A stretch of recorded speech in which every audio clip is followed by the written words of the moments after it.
poison me? About 20 minutes, you're completely paralyzed. At the beginning of the movie, we meet Iris, who mourns her son Mateo, who has passed away. She has only one toy boat left as a memory of him. While her husband sleeps, she takes the car to clear her mind. She leaves the car and continues on foot to a place rich with memories, where her son Mateo's memorial is located, and she emphasizes the initials carved into a tree. Memories lead her to the abyss of despair. Negative thoughts overwhelm her as she approaches the edge where one step would stop everything. She is thinking about ending her life to join her son at the spot where he fell. At that moment, Richard appears, attempting to soften Iris's decision with his story. Richard has experienced significant trauma in his past, particularly associated with a tragic car accident that resulted in the loss of his girlfriend, Chloe. After that, he ended up in the hospital and was unable to move for 2.5 months. Iris also shares the story of her son, whom she left to play alone, leading to his tragic fate. The two emotionally connect but share a sense of brokenness. Their meeting has a profound impact, with Richard trying to convince Iris that life can still hold beauty even in the midst of despair. As they say goodbye, both seem to find a moment of temporary solace. However, while he is walking away, Richard notices that Iris has changed her mind, and they walk together to the car. Richard had parked next to her, and it's time for them to part ways. But it seems Richard has blocked her door, preventing her from getting into her car. He exits his vehicle, holding an umbrella that he uses as a taser. Richard takes her and puts her in his car, tying her up. Iris wakes up to find herself in a car with a stranger who has kidnapped her. Her hands are tied, and she tries to use her smartwatch. But Richard reassures her that there is no emergency SOS and gives her back her toy boat.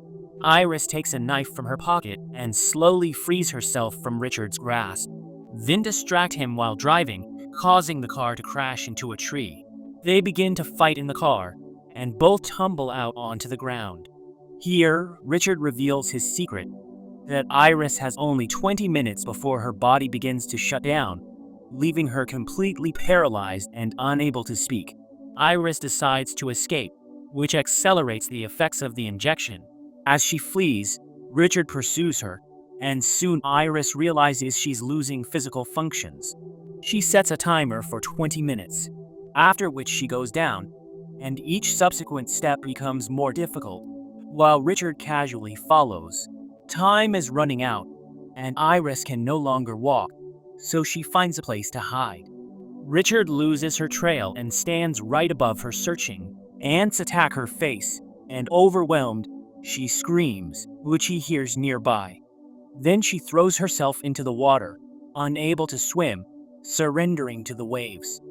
The water pushes her toward a tree, after which she uses her arms to reach the surface as her legs have failed her. There, on the grass, her remaining time is ticking away, and she can no longer move, losing her ability to speak, but she can see and hear everything around her. She lies helpless and speechless while the machine is getting closer. She closes her eyes, but he stops. We meet Bill, who tries to help but sees that Iris is unresponsive. He turns her and moves his finger in front of her to check if she can see it. She can also hear him and uses a blink of her eyes to confirm it. 1 blink for yes and 2 for no. Bill takes her home with him. Hardly a moment passes when someone knocks at the door, and Iris blinks several times in rapid succession. Bill opens the door to find Richard, who claims he was in a car accident and is looking for his wife. Bill tells him to wait and goes inside to get his phone while Richard follows, pretending to feel unwell. Richard asks for the phone because he claims to have lost his. Bill wants to help but is on guard. Richard asks if Bill has a wife and tries to gain his trust to find out where Iris is. Bill responds that his wife died from a heart attack and admits he hasn't been completely honest with him. However, at that moment, the phone rings, and Bill doesn't answer what he started because Richard lied about losing his phone. Bill improvises that he has put Iris in a shed outside. As Richard approaches, he is shoved under the bookshelf. Bill successfully calls for help, leading to a struggle in which he is in control. While on the floor, Richard finds a knife and attacks Bill, stabbing him in the leg and then in the stomach, leaving him for dead. He checks the shed and sees that Iris is not there. He decides to set the whole place on fire.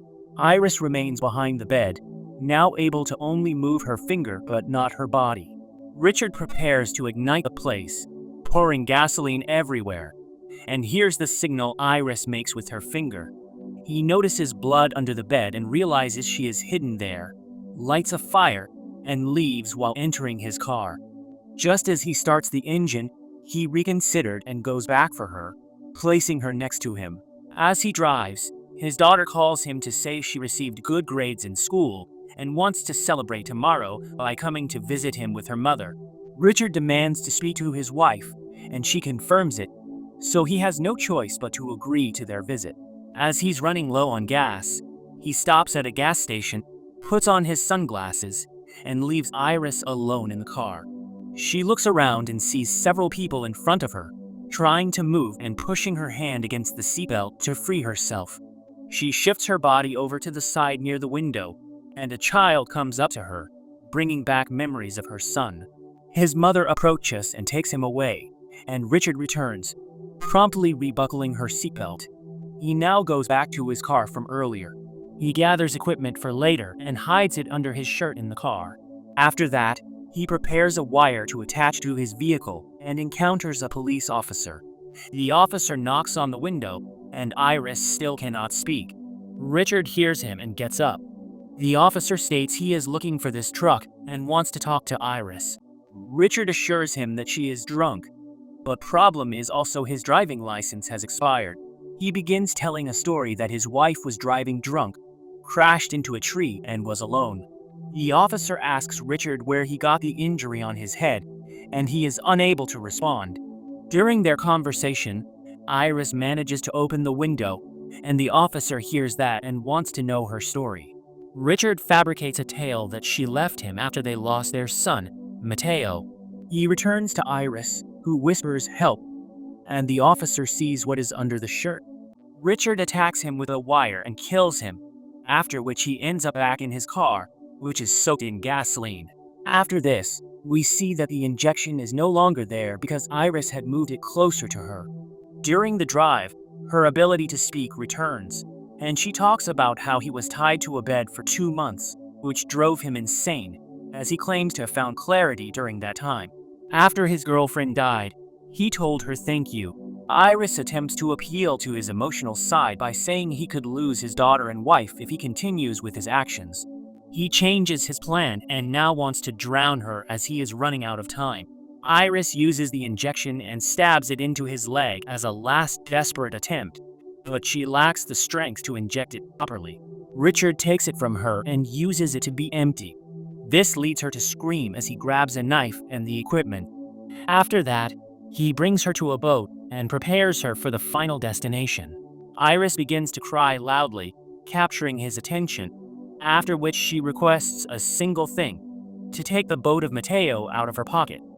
Richard decides to do that and loses the knife, which ends up on the side of his face. He then pulls out a gun, but Iris moves the boat, causing the gun to fall, and he ends up into the water. Iris grabs the gun and shoots him. However, she also hits the boat, which starts to sink. She still does not have complete control over her body and begins to drown with the boat, after which we see only the toy boat. Moments later, she emerges from the water and swims to safety.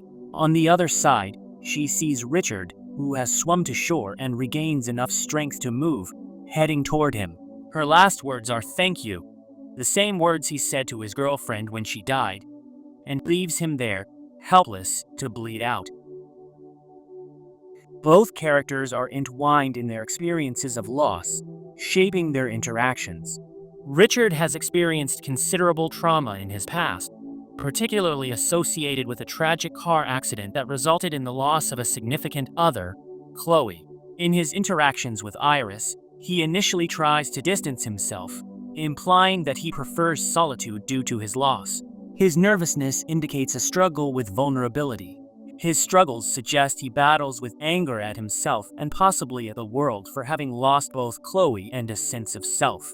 While Iris seems to display genuine concern for Richard's emotional state, she herself feels trapped in her suffering and appears hesitant to reveal too much. Her understanding of brokenness suggests a complexity that might resonate with Richard.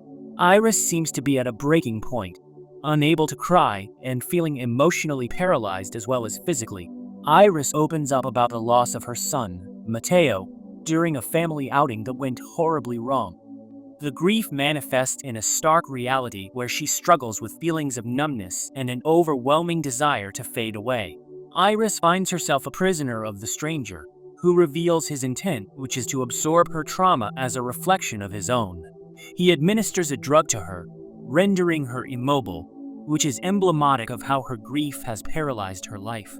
The conclusion of the movie sees a battle not just for survival, but for understanding. As Richard's control slips, he reveals more about his past traumas and ultimately develops a distorted connection with Iris, who manages to win a battle of the mind by suggestive talking, making his mind to wander and put his decision to test when mentioned the importance of his wife and daughter.